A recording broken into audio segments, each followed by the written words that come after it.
वशिष्ठ जी ने कहा, मत्स्यराज के मर जाने पर युद्ध करने की कला में महामनीषी महान बलशाली कार्तवीर्य ने फिर वहां रणभूमि में अन्य राजेंद्रों को भेजा था। मिथिला का स्वामी विदर्भ सोमदत्त बहुत अधिक बल वाला था। निषद देश का अधिपति और मगध देश का स्वामी ये सब हे भूपते भार्गवेंद्र परशुराम के साथ युद्ध करने के लिए समागत हो गए थे। ये सभी अनेक प्रकार के युद्ध करने में परम पंडित थे और ये वहां अपने बाणों के जालों की वर्षा कर रहे थे। ये सभी वीरता के अभिमान रखने वाले थे और उस समय में राजा है की आज्ञा पाकर ही युद्ध करने के लिए आए थे। वे भृगु परशुराम अपने हाथ में धनुष ग्रहण किए थे तथा जलती हुई अग्नि के समान परम तेजस्वी थे। भार्गवेंद्र परशुराम ने नागपाश नामक एक शस्त्र था, उसके उत्तम शर को अभिमंत्रित करके संग्राम में फेंका था, किंतु भार्गवेंद्र के द्वारा प्रक्षिप्त किए उस अस्त्र को महाबलवान सोमदत्त ने काट दिया था और उसको अपने गरुड़ास्त्र से ही खंडित कर दिया था। इसके अनंतर महाभाग राम अत्यंत क्रुद्ध हुए थे, जो कि अपने शत्रुओं का विदारण करने वाले थे। इसके पश्चात परशुराम ने भगवान रुद्र के द्वारा दिए हुए शूल में सोमदत्त का हनन कर दिया था। गदा से बृहदबल का और मुष्टि के प्रहार से विदर्भ का निपातन कर दिया था। राम ने मिथिला के नृप का हनन मुदगर के द्वारा और शक्ति से निषद देश के नृप का वध तथा मगध देशाधिपति का निपातन चरणों के आघातों से एवं उनके सब सैनिकों का वध अपने अनेक अस्त्रों के प्रहारों से कर दिया। इस रीति से परशुराम जी ने वहां पर स्थित संपूर्ण सेना को मारकर महान बलवान जमदग्नि के पुत्र ने उस संहार की अग्नि के समीरण में राजा कार्तवीर्य पर दौड़कर आक्रमण किया था। उस समय में महारथी अन्य राजाओं ने, जो कि कार्य और अकार्य के विधान के ज्ञाता थे, जब यह देखा कि परशुराम कार्तवीर्य से युद्ध करने के लिए आ रहे हैं, तो उन सब ने उस कार्तवीर्य को अपनी पीठ पीछे कर दिया था और है राजा के प्रति अपना सौहार्द दिखलाते हुए वे सब परशुराम के साथ युद्ध कर रहे थे। इन राजाओं में कान्यकुब्ज, सौराष्ट्र और सैकड़ों ही अवनति के नृप थे। इन सभी ने परशुराम पर सभी और अपने शरों के जालों की ऐसी घोर वर्षा की थी कि उस समय में परशुराम उनके बाणों से उस संग्राम भूमि में चारों ओर से ढक गए थे। हे राजेंद्र, इस बाणों की वृष्टि से राम दिखाई नहीं दे रहे थे। तब उस अकृत व्रण ने उस श्री राम के चरित का स्मरण किया था, जो हरिण के द्वारा कहा गया था। उस मुनि ने भगवान श्री हरि से भार्गवेंद्र परशुराम के कुशल रहने की याचना की थी। इतने ही बीच में ऐसा हुआ कि समस्त शस्त्रों और अस्त्रों के महापंडित परशुराम ने अपने महान आयुधों का प्रयोग किया था। मंत्रों के परम ज्ञाता राम ने अपने अस्त्र के द्वारा समस्त शरों के समुदायों को दूर करके कोहरे से निकले हुए भगवान सूर्य देव की भांति वहां पर रण करने की इच्छा वाले उठकर खड़े हो गए थे। महान बलवान उन परशुराम ने उन सबके साथ 3 दिन और रात्रि पर्यंत समरांगण में घोर युद्ध किया था और परम लघु विक्रम वाले परशुराम ने वहां पर 12 अक्षौहिणी सेनाओं का छेदन कर दिया था, अर्थात सबको काटकर मार गिराया था। जिस तरह से केलाओं के वन को काटकर गिरा दिया जाया करता है, उसी भांति से परम श्रेष्ठ परशुराम ने अपने परशु से उन सब भूपों को और उनकी बड़ी भारी सेनाओं को काटकर मार दिया था।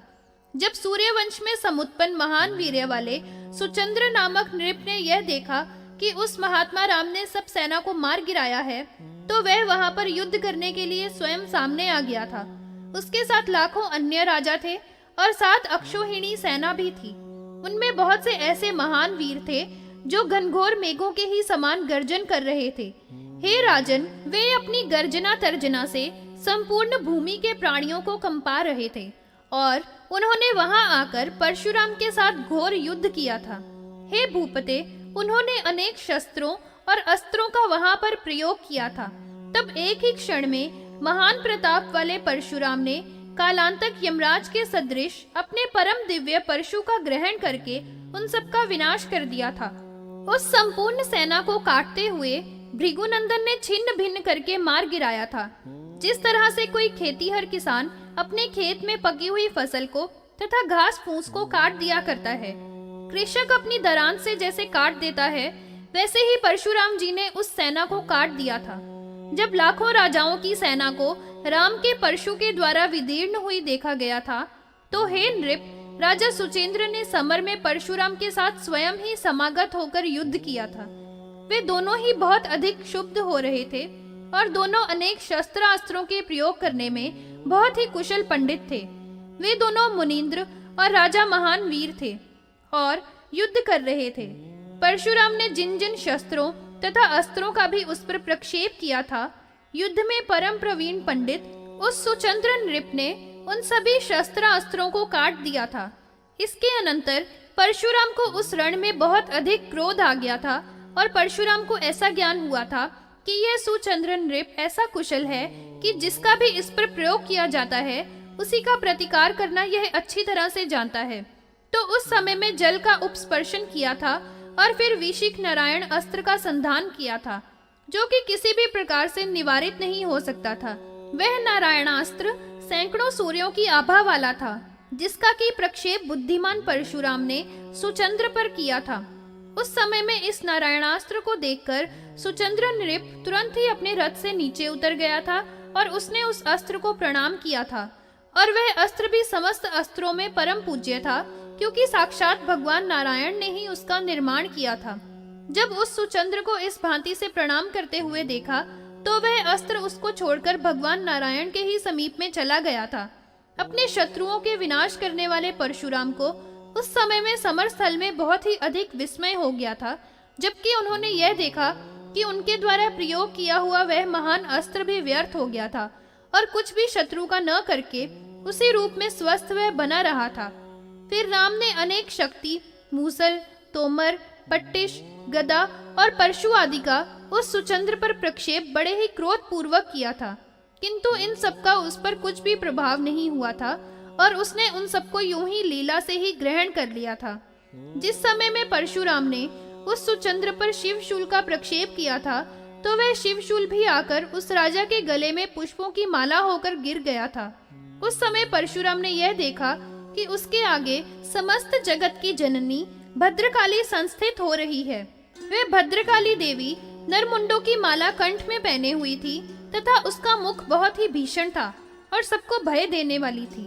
वह एक सिंह के ऊपर सवार थी, 3 उसके नेत्र थे और हाथों में त्रिशूल धारण कर रही थी। ऐसी भगवती भद्रकाली का दर्शन करके परशुराम जी ने अपने सभी शस्त्र अस्त्रों का परित्याग कर दिया था और देवी के चरणों में प्रणाम करके फिर उसकी भली भांति स्तुति की थी। परशुराम ने कहा, आप तो भगवान शंकर की प्रिय वल्लभा हैं और इस संपूर्ण जगत को जन्म देने वाली हैं। आपके लिए मेरा नमस्कार है। आप विविध प्रकार के आभूषणों से समलंकृता हैं और इबारी के द्वारा गान की गई हैं। आपकी शरणागति में प्रपन्न हो जाते हैं, उनकी सुरक्षा के लिए आप उद्यम करने वाली हैं। आपने प्रजापति दक्ष के घर में जन्म धारण किया है और हिमवान के यहाँ भी आप समुत्पन्न हुई हैं। आप साक्षात महेश्वर की पाणी प्रणीता प्रिय पत्नी बनकर उनके अर्धांग में समास्थित हुई हैं। आप कलानाथ की कला के धारण करने वाली हैं, अपने भक्तों की प्रिय काली हैं और समस्त भुवनों की स्वामिनी हैं, तारा नाम वाली हैं। भगवान शिव की सेवा में सर्वदा तत्पर रहा करती हैं और विश्वेश्वर गणेश आपकी पादुकाओं का समाराधन किया करते हैं। आप पर से भी परा हैं, परमेष्ठी के पद को प्रदान करने वाली हैं और आध्यात्मिक, आदिदेविक, आदि भौतिक इन तीनों प्रकार के तापों का उन्मूलन करने वाला आपका चिंतन हुआ करता है। इस जगत के हित के लिए ही आपने त्रिपुरासुर को निहत किया था। वाला से आदि लेकर अनेक आपके शुभ नाम हैं तथा आपका परम शुभ त्रिपुरा यह भी नाम है। ऐसे आपके लिए मेरा प्रणाम है। आप समस्त विद्याओं के सुविलास के प्रदान करने वाली हैं। इस संपूर्ण जगत के जन्म देने वाली जननी हैं। आप अहित करने वाले शत्रुओं को निहत कर देने वाली हैं। आप बकानना हैं, अर्थात बगुला मुखी हैं। आपने अनेक असुरों और दानवों का निहनन किया है और अत्यधिक सौख्य प्रदान किया है। आपके कर कमलों में वरदान और अभयदान रहते हैं और इनसे आपकी भुजलताएं भूषित रहा करती हैं। समस्त देवगणों के द्वारा आपके चरण कमल वंदित हैं। आप पीतांबरा अर्थात पीत वर्ण के वस्त्र धारण करने वाली हैं।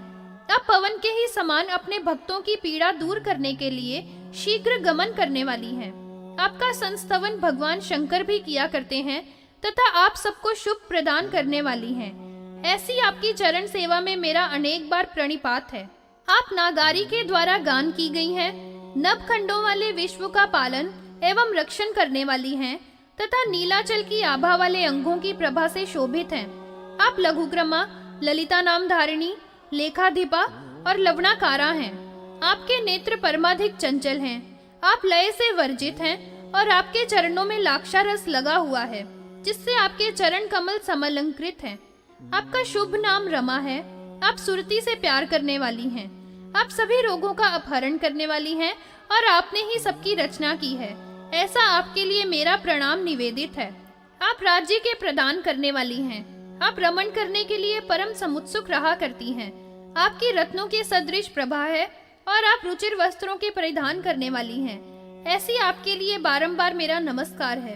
आपकी सेवा में मेरा सदा और सर्वत्र अनेक बार नमस्कार है। आप समस्त प्रकार के शरीर को धारण करने वाली हैं। आपकी सेवा में बारंबार प्रणिपात है। हे देवेशी, आप मेरे ऊपर अनुकंपा करके प्रसन्न हो जाइए और हे भद्रकाली, मैंने जो समग्र भूमि को क्षत्रियों से हीन कर देने की पहले प्रतिज्ञा की है, उसको परिपूर्ण करा दीजिए। आप ही मेरी माता पिता हैं और मेरी ही क्या, इन 3 जगतों की माता हैं और आप ही पिता हैं। ऐसी आपके चरणों में मेरा बार बार प्रणाम निवेदित है। वशिष्ठ जी ने कहा, उस समय में परमाधिक वेग वाली भद्रकाली देवी इस प्रकार से संस्तुत की गई थी, तो वह देवी परम प्रसन्न होकर वरदान द्वारा आनंद देने वाली होती हुई भार्गव परशुराम से बोली। भद्रकाली ने कहा, हे वत्सराम, आप महान भाग वाले हैं। अब इस समय में मैं आपके ऊपर बहुत प्रसन्न हो गई हूँ।